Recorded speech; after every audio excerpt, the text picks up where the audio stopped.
then Drizzy dropped some heat not too Yes, long sir. ago in the form of Scary Hours 2. Um, so what do you think this means for as far as Certified Lover Boy goes? And then give me your takes on Scary Hours 2 as a whole. Yeah, Certified Lover Boy, coming from my guy, Drake, the sixth Your god, the biggest, boy, six man, yeah. Heartbreak Drake, Wheelchair Jimmy, Champagne Poppy. No, I'm playing. I've I guess for the precursors to our listeners that aren't familiar with my relationship with Drake and his music, I guess I'll just say that haven't necessarily been the biggest Drake fan over the course of his career. A lot of that is me not seeing the light as far as like my hating ways, because I was hating heavy on on anything. I mean, you know me, man. Anything back in the Yeah. day from 2008 to 2017, anything that wasn't like real hip hop, like I wasn't banging with it. Yeah. So it took me some time to come around on Drake, and I've gone from not listening to his albums at all to actually listening to his albums and enjoying at least 4 or 5 songs, enjoying the hits.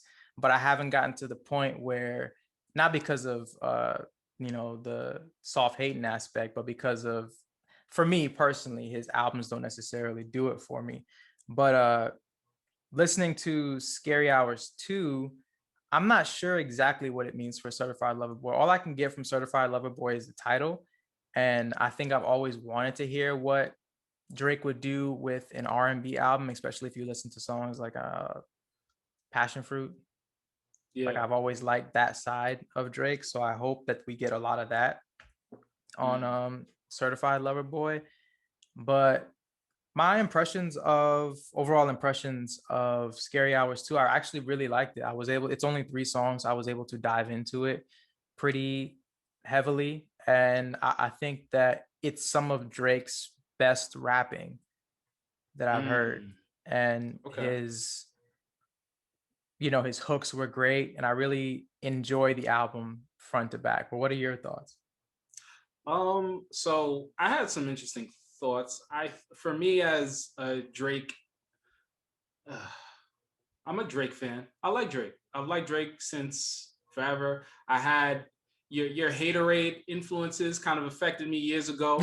Um, where I was like, Drake, I ain't listening to Drake, yeah, all the smack, Lil Wayne, they're whack, or anybody could say bars like them, but over time, I think I came around a lot faster than you did, and I still continue to listen to them on the low. I remember Yeah. listening to 6'7" and you saw that I downloaded it and you looked at me like I was crazy. I was like, bro, it's a banger. What what are It, your it, it what? is real G's moving silence like lasagna is an all Yes, it time rap is. bar. It is what it is. And It is. so over the years, I've really enjoyed Drake. I've loved him for who he is and what exactly he brings to the table. And so for me, the album as a whole, it's so academics reported that Scary Hours 2 could bow in at number one on the Billboard's 200 with about 110,000 total album equivalent units. And yeah, the album isn't gonna apparently come till maybe the end of April, but ultimately You're this was talking a about Certified Lover Boy? yeah, Certified Lover Boy. Sorry, yeah, but yeah, I enjoyed it. What's next was cool. The albums, the songs, they sound good in the car. Drake is always bumps in the whip kind of car artist where you put the music on blast. You want people to hear it, as you're going down the block or whatever. Mm. And like you said, the flows are good. His flows are usually pretty tight.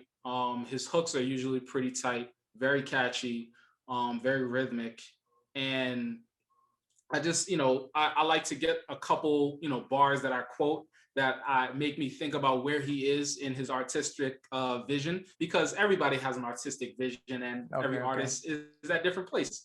So this one quote he said, soon as you give them your soul, you blow up and they say you're selling your soul. Okay. They want my life exposed. They want to know about the highs and lows. Okay. Okay. And what that said to me is that I like those he little ad is libs that you just put on there. yeah. Ultimately, like I appreciate Drake for who he is. This out, this song in particular kind of shows you he's still the same Drake. He's still, having a bunch of, relationships with women. God knows how deep they go. And he, still talking about money and cars and his success in the rap game and also his successful business adventures, which are awesome. Um, but it's interesting to hear him reflect on the fact that people want to continue to kind of pry and dig into his life because he is such a huge public figure. And he kind of recoils at that a little bit, and still only shows you certain surface level stuff to keep his image and to, make himself as massively appealing as possible, very, very selective. And so, You yeah, think he's I talking look at about that and the king of nighttime hairstyles, Pusha T, or not exactly, but what do you mean in terms of that? just in terms of, because the Pusha T Drake beef was widely publicized, and it kind of took his personal life and just put it out there for everyone to see before he was like ready Yeah. to acknowledge those things. So it's like Yes. that. I thought when any sort of acknowledgement of his personal life and its exposure to the outside world, my mind kind of goes back to that. Yeah. And so, yes, very good point. And so that expose and him being exposed kind of, I'm sure shook him to his core because again, he's very methodical about what he releases and what parts of himself he shows to the public. So, that brought up the whole baby mama controversy and all that. So, but at the end of the day, you kind of peek into his life a little bit, but again, he's only giving you a little bit. Right. Wants and needs with a little baby. I thought little baby did his thing. Yeah, he was rapping. He Again, was going off. yeah, he was going off. Smooth hook and bridge by Drake, solid verse by Drake. He showed up. My favorite song on the piece is Lemon Pepper Freestyle with Rick Ross. Rick Ross went off as usual, very visual with his bars and his delivery, very methodical. I love Rick Ross's flow. And, Drake does that thing that he does on every project where he just takes like 30 bars and just tells you a story about his escapades in the six, Mm. or in whatever other city he's going to be in, and the shorties he's talking to, and the business deals he's making, and the kind of clothes that he's wearing, and kind of his deep thoughts. But it's all still kind of surface, and if that's his thoughts, that's his thoughts, and that's Yeah. what he wants to leave us with. But overall, it's nothing. The album as overall is nothing I haven't heard from Drake. Um, Continued with the suspect romantic relationships. He's continuing to acquire assets. But he You didn't like ultimately, him announcing that he had relations on Valentine's Day. I mean, like, I looked up the Genius lyrics, and it's kind of him being coy, like, "Oh, you want to look into my life? Okay, yeah, these are all the things that I did." Okay. You know, That's clever. I didn't think about it that way. Yeah, so he's just trying to be, he's being a little tongue in cheek, like, oh yeah, you want to see into my life? So here's what I'm doing. It's not that deep. I'm Right, making right, right. money. I'm having relations. And at the end of the day, he continues to remain at the top. He continues to put out excellent work that is quality for the most part, and continues to chart and continues to see results. He's been at the top for my whole adult life. Everybody's been talking about Drake. Right. And ultimately, we dig his vibe and his sound, and he doesn't seem to be slowing down. I don't know where he's gonna go.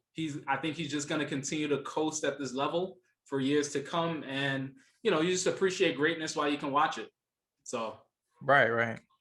Yeah, it's kind of amazing to watch his career and his sustained success. I think that he's done a good job of evolving his sound and sometimes kind of understanding which trends are going at that particular time and being able to jump on those yeah, and extend his reign in that way. I think Jay-Z was someone that was really good at that. But look, man, you kind of seem like this is just an okay project for you, but hey, look, Aubrey was he was rapping. Aubrey was rapping on here. Like I wrote some bars down, man. Like Yeah, my man hit me with him. said, Wheezy had handed it off. I still got no fumbles. I'm on the hot 100, numero uno. This one ain't come in a bundle. I'm in the win, a million in chocolate chips, and that's just how my cookie crumble. I put a skirt on a whip and a crown on the 6, but there's no need to dress up the numbers. Like, come on, son. Like, yo. He deserves some stats of that. I give him that. He does, That was because nice. like just the whole bundle thing, like he's one of those artists, like you said, where like he doesn't have to do the most to sell. Like regardless of what Drake does, he's going to sell. Like he's pretty much Teflon, so he doesn't have to sell bundles to sell. So I thought that was a dope line. And then a And tell skirt me on a whip. what is he referring to when he says bundles? Oh, Travis Scott. I'm pretty sure. I think it was Astro World.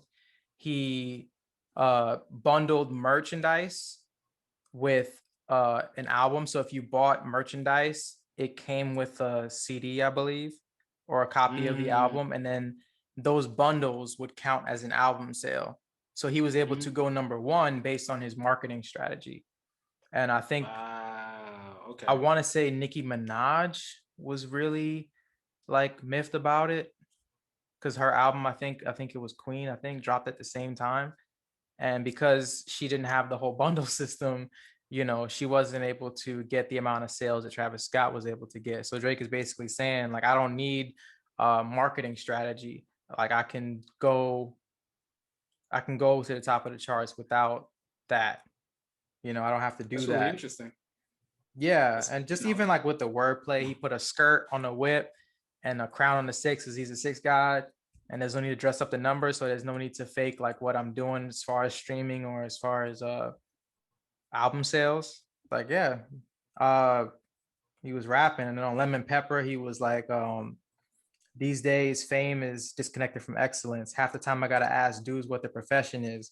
Ushered in a generation. These are where my confessions live. Like, I'm a part of that generation as a listener. I listened to it all, and he's still here. I know. He's 12-year-old me that was bumping Burn and Confessions Part 1 and 2 was real happy about that bar. So he was lighting it up. Yeah. I want to get your opinion on a bar that he dropped. I want to say it was on Wants and Needs. He said, yeah, I probably should go link with Yeezy. I need me some Jesus. But as soon as I start confessing my sins, he wouldn't believe us. So I know he has a really weird, complicated relationship with Kanye. So I didn't really understand what that bar meant, because apparently he thought Kanye was the one that told Push all of this information about him and his child. So I don't know what that bar was about, but I thought it was muy interesante. Yeah, I think it's interesting. It just goes back to how, I guess, the betrayal that he felt when he actually told Kanye all that stuff, and how he looked up to Kanye so much, and the fact that somehow or another Pusha T got a hold of that information. And it was 40 allegedly. That's what Pusha claims, because he's a demon. I love that dude, but he's diabolical. Yeah, somehow or another Pusha T got a hand of that information, and Kanye West produced Pusha T's whole album, and as well as his album, and just like it's a cluster of just drama, and so that is really interesting, and it's interesting that he's digging at him in that way. I wonder if Kanye West is really listening, or if he's just looking at the zeros that are next to his net worth on Forbes, or focused on his next pair of Yeezys. But that man's in Wyoming. I don't know what he's doing. Dealing with his family, and blessings to Kanye and that. But I thought that was a nice little dig as well. He's coming back. He's letting his voice be heard. Right. Yeah, it was overall I thought it was a really good project. It actually has me excited to listen to Certified Lover Boy because I listened to Scorpion and like it wasn't my cup of tea. It was a little long. So Yes. I want to, and I think Views was a little long for me as well. But I'm excited to see what he's gonna do. I did like that first single. I forgot the name of it, the one with Lil Durk Oh yeah, on it. I like that song too. Yeah. So Yeah. What's the name of that song? Crap. Why can't I remember it? Uh, I just remember the hook, baby. I mean, other than that, I don't. but yeah. Yeah, that was a Nevertheless, cool video. yeah, it was a cool video. Oh yeah. Speaking of the video, I wanted to mention what's next video is kind of funny. He's kind of. It makes it seem like he's in the whip, kind of spinning around in the airport in front of the jet. You know, you got the bends on ice, just doing spins and stuff like that. And he's in the back of the car, in the back seat of the car, but the car that is spinning is a two-door coupe convertible, and the car that he's in has a full back seat and front seat. And so I was like, and the way they shot it, he's doing the spins in that back seat and going in circles. So they're making it seem like he's in that car doing the spins, but it's quite clearly he's in a sedan versus the coupe that's doing a tailspin in the airport parking lot. That was a very, very small detail that I thought was kind of funny and made no sense. It's like, why didn't you just? It probably has some meaning behind it because if you thought about it, I'm sure the people that like are like directors of photography and producing the video and overseeing it saw it. So maybe it Yeah. is like maybe it's some like existential musing on uh materialism or something. I don't know. I know. There's some kind of reference to him. I forgot. I think it's in the in the second song on the album. He does reference something about doing a tailspin on a Benz. So I'm sure it has something to do with that. But I just thought that that was a really interesting visual, but that it wasn't really congruent to what was happening inside the car. But nevertheless, a good project. Can't wait to see what Certified Lover Boy has. And yeah, moving on to the next. Moving on to the next. Shout out to Drake, man.